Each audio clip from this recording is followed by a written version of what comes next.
welcome back to my YouTube channel. Today's video is just going to be a little breakdown of my rating system. I rate every single book that I read from 1 to 5. Some of them are 6 stars, but usually it's 1 to 5.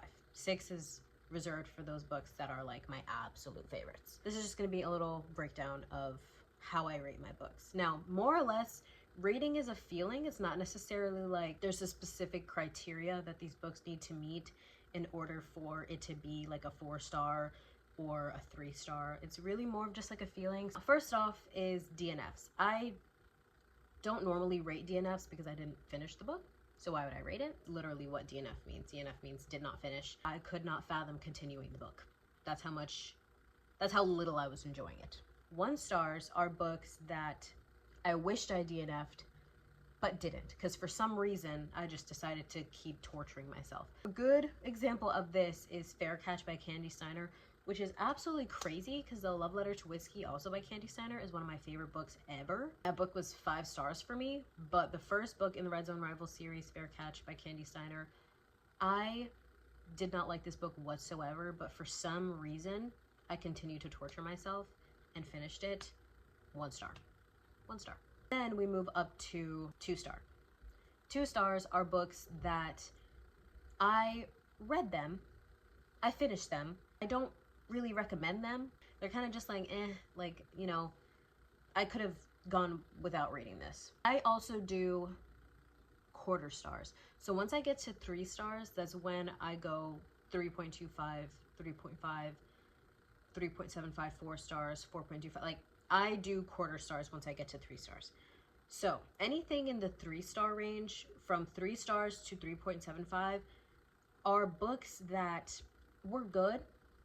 I would recommend them, but not like with my whole chest, you know? Like, they're not like my absolute favorites. Usually for series that are like my absolute favorite, if a book is in the 3-star range, it was a little disappointing just because of how much I love the series, but overall, it was an okay book. Like, again, I wouldn't recommend with my whole chest, but they were still okay. It's more of like a take it or leave it kind of thing for 3 stars. My 4 stars are the books that I really, really liked.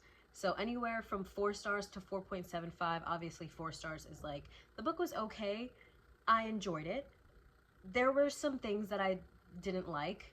4.25, again, things that I didn't love, but there were more things that I did like than didn't love, and it just keeps kind of going up that scale until you get to 4.75.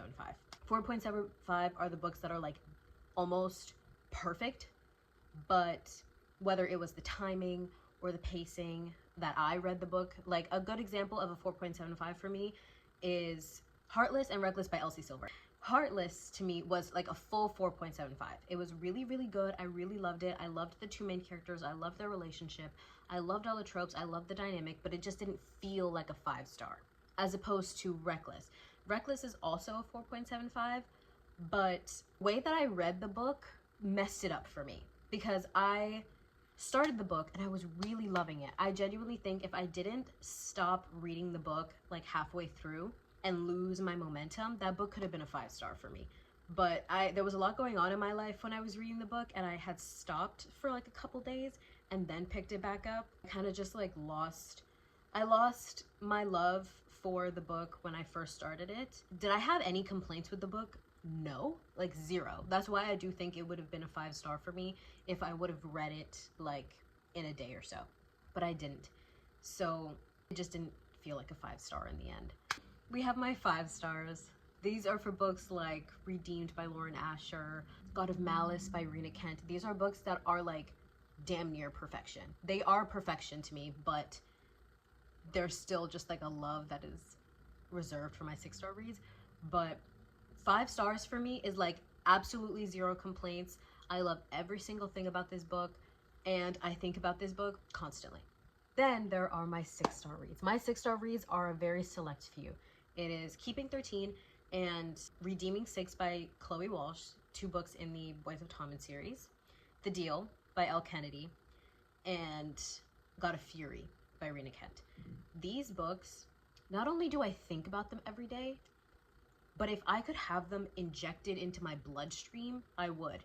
And I did the second best thing, which is I got tattoos for all of them, except for the deal, because I can't think of anything for the deal. I need these books with me at all times. I think about them every second of every day, to the point where I'm just like, oh my god, that's so Nikolai. Like, that's so Brandon. Hannah and Garrett would have loved this. Like, these books and these characters are like a part of my personality. That is how much I love them. That is a 6 fucking star.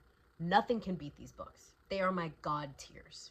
But yeah, that's how I rate my books. It's a very short video. I just wanted to kind of break that down a little bit, just because I'm going to be doing wrap-ups and reviews and all of that fun stuff. And this is just kind of like an overall view, so you guys have a little bit more context as to like why something's a 4-star and not a 3.75, or why something is a 4.75 rather than like a 5-star. So like just a little bit of insight into me and how my brain works. Again, it's not like there's a list of questions or a list of traits that a book needs to meet and I check them off and that equates to like a 4.75. It's really more just of a feeling. It is subject to change. Your taste changes as you go throughout your reading journey, as you go throughout your life. So some books that might have been 5 stars for me like 2 years ago aren't 5 stars for me now. But it was a time to be had, so it was 5 stars at the time. I hope you enjoyed this. That's all.